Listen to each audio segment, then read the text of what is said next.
दोस्तों, रिजर्वेशन का issue solve हो चुका है। ऐसा एक्सपेक्टेड है कि आने वाले 3-4 महीनों में बम्पर भर्तियां होंगी, जैसा कि राज्य शासन का मंशा लग रही है।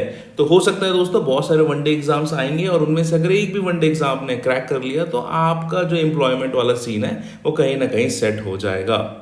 वनडे एग्जाम्स कैसे निकालें? सीजीपीएससी और सीजी व्यापम के द्वारा जो लिए जा रहे हैं वनडे एग्जाम, उसमें ऐसी क्या ट्रिक हो सकती है, ऐसा कौन सा मैनेजमेंट हो सकता है जिससे आप इसमें बहुत अच्छा परफॉर्म करें। चलिए आज उसमें बात करेंगे। सबसे पहले चीज जो कॉमन मिस्टेक्स होती है सीजीपीएससी और सीजी व्यापम के वनडे एग्जाम को अप्रोच करते हुए, तो बेसिक सबसे पहला फंडामेंटल मिस्टेक होता है डैट इज कि आपको लगता है कि आपको जीएस पोर्शन की ज़रूरत है इस पर्टिकुलर एग्ज़ाम को सॉल्व करने के लिए या फिर क्रैक करने के लिए। यस, जीएस पोर्शन की ज़रूरत होती है, लेकिन अगर आप देखेंगे वनडे एग्जामिनेशंस के सिलेबस को, इनके पर्टिकुलर क्वेश्चन के डिस्ट्रीब्यूशन को, इनके 100-150 जितने भी क्वेश्चन आ रहे हैं उनमें आप देखेंगे कि किसको कितना वेटेज है, तो आपको रियलाइज होगा कि 50% से कम वेटेज होता है आपके जीएस पोर्शन का।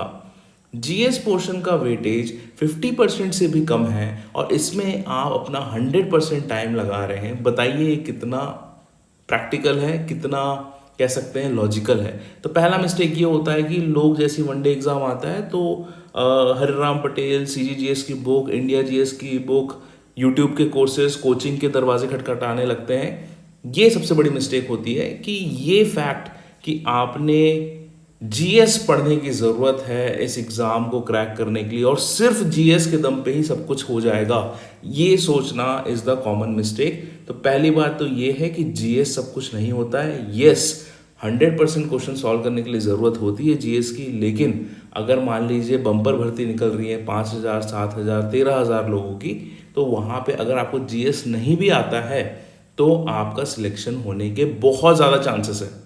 दूसरा चीज़ ये कि आपने जीएस में इतना ज़्यादा ध्यान दिया कि आपसे मैथ्स सॉल्व ही नहीं हुआ, क्योंकि आपको पता ही नहीं था कि मैथ्स भी है। आपको किसी ने बता दिया कि चलो भाई ये वैकेंसी निकल रही है, आपके भाई ने, मम्मी पापा ने, पति ने, सास ससुर ने फॉर्म भरवा दिया कि चलो भाई जाके एग्ज़ाम दे के आओ। आपको बस इतना पता था कि सीजीजीएस की ये बुक है, आपने थोड़ा बहुत रट भी लिया और उसके बाद मैथ्स पूरा का पूरा आप बिगाड़ के आ गए, अटेम्प्ट नहीं कर पाए, फॉर्मूला भूल गए, याद नहीं आया, प्रेशर में ऐसा लगा कि भाई बन ही नहीं रहा है। तो the inability to solve maths, मतलब मैथ्स नहीं बनना one of the major reason होता है कि वनडे एग्जाम नहीं निकलता है।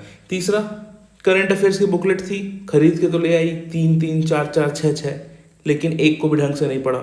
लगा कि यार यहाँ से तो 2 ही 3 क्वेश्चन आएंगे, इसको क्या पढ़ना। और जहाँ के वहाँ पे आप जाके देख रहे हो तो आपको 15-15, 20-20 क्वेश्चन दिख रहे हैं करंट अफेयर्स के, और ऐसे करंट अफेयर के क्वेश्चन दिख रहे हैं जो अगर आप ढंग से कोई एक बुक भी पढ़ते तो एटलीस्ट 15 में से 12 क्वेश्चन तो यूं ही बन जाने थे। सबसे ज़्यादा एक्सपेक्टेड क्वेश्चंस, सबसे कॉमन फैक्ट्स जो आप अपने आलस के कारण या फिर ये नहीं पहचानने के कारण कि क्या चीज़ इंपॉर्टेंट है, आप अपना करंट अफेयर छोड़ के आ जाते हैं। उसके बाद लैंग्वेज पोर्शन, भाई जब फॉर्म भरा है तब तो क्या करेंगे, हम तो सीजीजीएस रटेंगे ना। हम जाएंगे ये वाले कोचिंग में, हम देखेंगे ये वाला यूट्यूब वीडियो, ऐसे ऐसे यूट्यूब में जीएस की प्लेलिस्ट लगाएंगे जिसका कोई काम धंधा ही नहीं है सीजी के एग्जाम्स में। और उसके बाद जब वो पूछता है कि इस पर्टिकुलर शब्द में कौन सा संधि है, समास है, क्या उपसर्ग है, क्या प्रत्यय है, इस मुहावरे का क्या अर्थ है, तो आप उस पर्टिकुलर क्वेश्चन को छोड़ के आ जाते हैं। तो लीविंग लैंग्वेज पोर्शन, ये सबसे बड़ा मिस्टेक होता है। पहला मिस्टेक ये कि जीएस को भगवान मान लेते हो, कोचिंग जाने लगते हो, यूट्यूब में आ जाते हो, बुक्स खरीद के ले आते हो।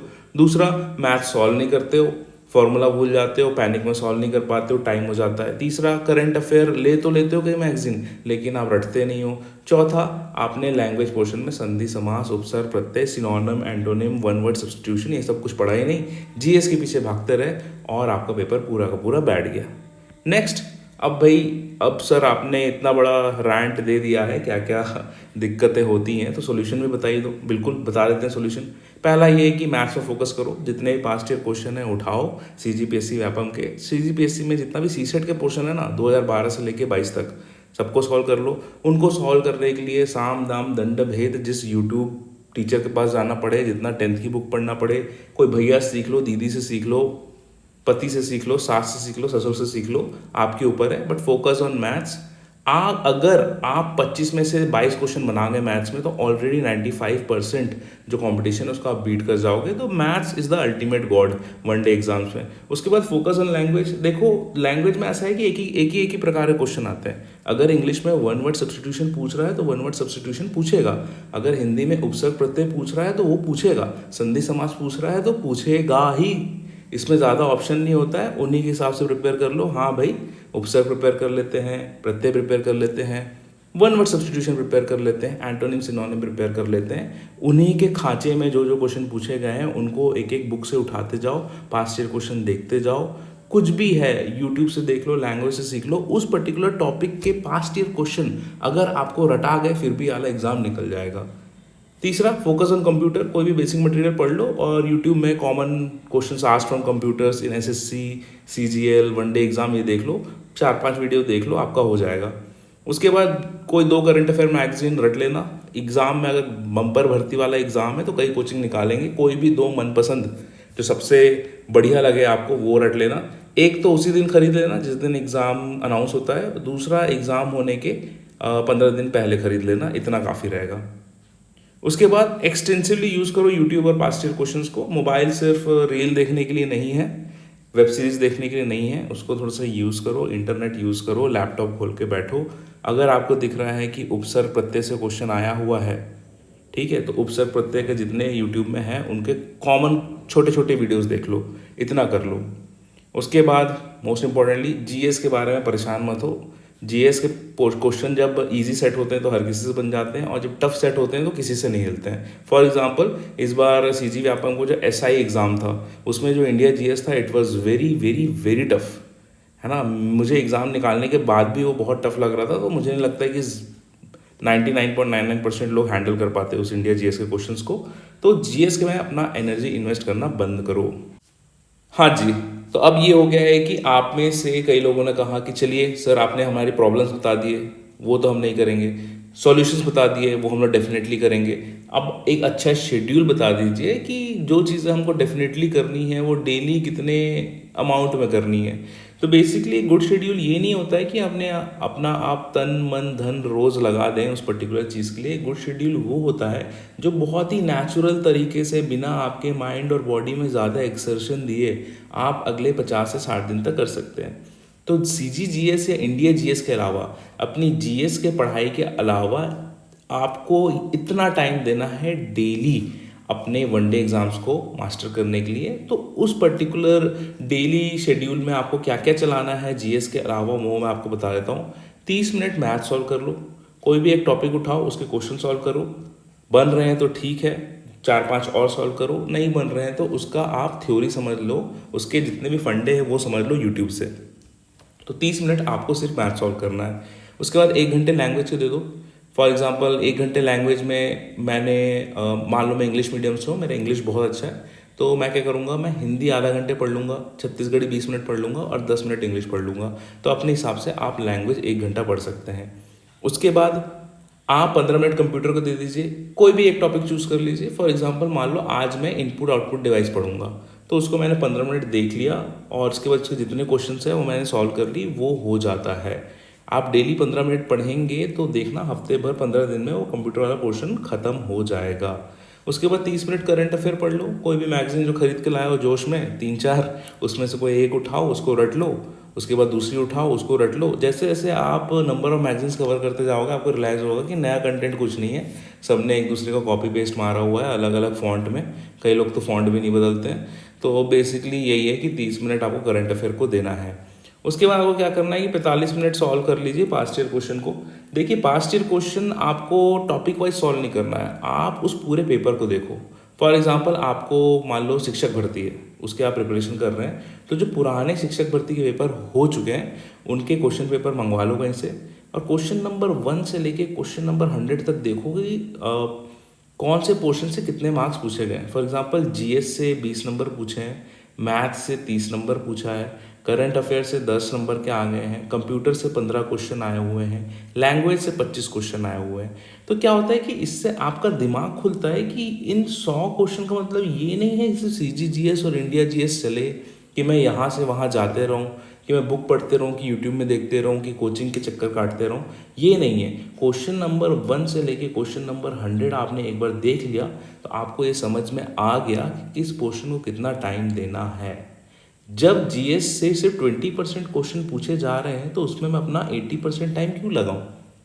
और जब मैथ से 50% क्वेश्चन पूछे जा रहे हैं तो उसमें मैं पढ़ ही नहीं रही हूँ, ये क्या दिक्कत है? तो क्या होता है, कुल मिलाकर इसके हिसाब से आपको डेली सिर्फ 3 घंटे देने हैं। ठीक है, एक दिन में कुछ नहीं होगा। अगर आप एक दिन में कंप्यूटर कवर कर सकते हैं बहुत अच्छी बात है। अगर मेरा एग्ज़ाम 60 दिन बाद है तो आप डे 1 में कंप्यूटर कवर कर लो या डे 45 में, कोई फ़र्क नहीं पड़ता।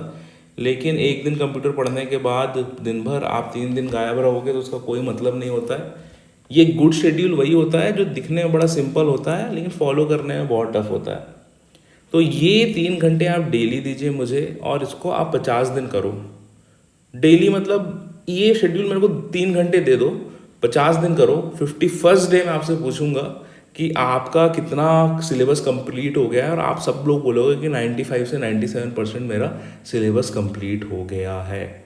ठीक है, ये 3 घंटे हैं, इसको अपने हिसाब से एडजस्ट कर लेना, अपने स्ट्रेंथ के हिसाब से। मेरे हिसाब से तो 30 मिनट मैथ्स पढ़ लो, 1 घंटे लैंग्वेज पढ़ लो, 15 मिनट कंप्यूटर पढ़ लो, 30 मिनट करंट अफेयर पढ़ लो और 45 मिनट जितने भी 5 क्वेश्चन हैं उनको अल्टा पलटा के देखते रहो। तो कुल मिला के 3 घंटे में आपकी काफ़ी अच्छी प्रिपरेशन हो जाएगी। उसके बाद सबसे एक्सपर्ट टिप कि जितना भी यूट्यूब है और क्वेश्चन बैंक है उसको बहुत अच्छे से यूज़ करो। मेरे लिए ऐसा है कि मैथ्स तो मुझे बनती थी तो मैं ज़्यादा से ज़्यादा क्वेश्चन बैंक सॉल्व करता था। क्वेश्चन बैंक आपको कुछ नहीं करना है, अगर आपको 1 डे एग्ज़ाम क्रैक करना है तो सारे बुक कॉपीज़ भूल जाओ, जितने भी पास्ट ईयर क्वेश्चन हैं अगर आपको रटाए हुए हैं तो आप हर 1 डे एग्ज़ाम निकालोगे। मैंने ऐसे ऐसे टाइम पे 1 डे एग्ज़ाम निकाला है जब मेरा जीएस पोर्शन भी कंप्लीट नहीं था। सिर्फ और सिर्फ पास्ट ईयर क्वेश्चन के बेसिस में 1 डे एग्ज़ाम में आप 95% स्टूडेंट्स को बीट कर सकते हो।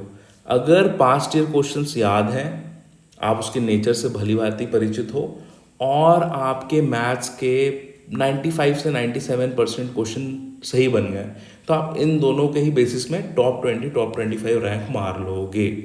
तो यूट्यूब और क्वेश्चन बैंक को बहुत ही एक्सटेंसिवली यूज़ करो।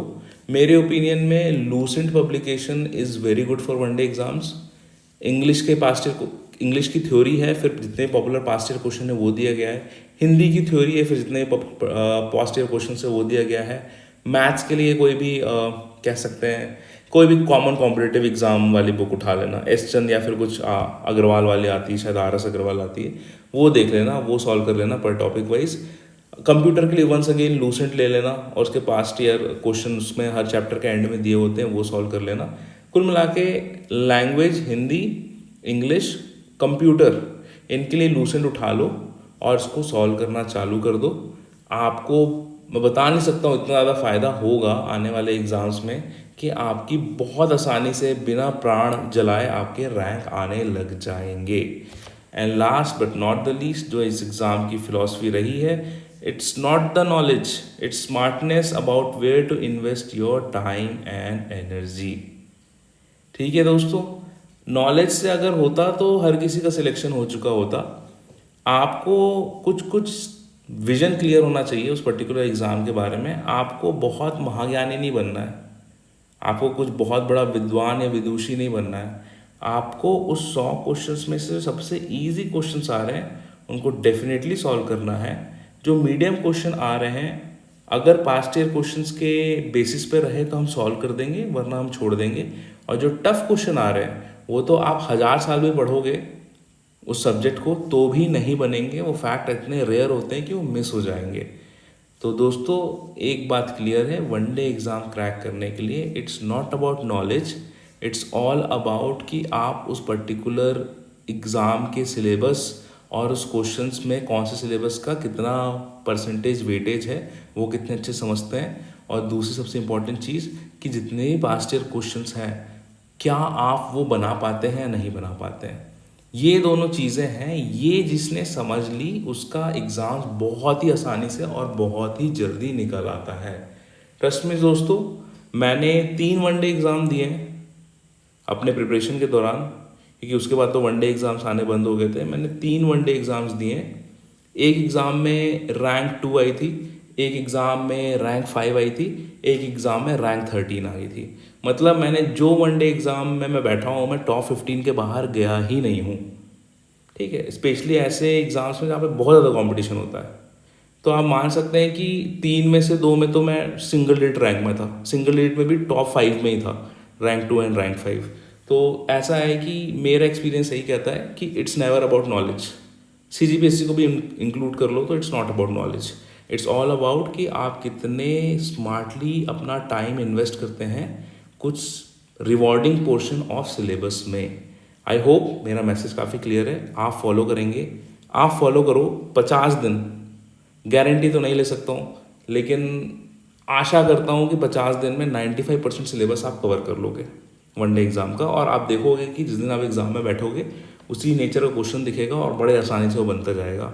ठीक है, 50 डेज 50 दिन मेरा जो कह सकते हैं कि शेड्यूल है, इसको फॉलो करके देखो, आपको वनडे एग्ज़ाम्स में इतनी अच्छी तैयारी हो जाएगी कि भले ही पहला एग्ज़ाम या दूसरा एग्ज़ाम ना निकले, लेकिन 5वां 7वां एग्ज़ाम आते तक एकदम ईजी लगने लगेगा चीज़ें।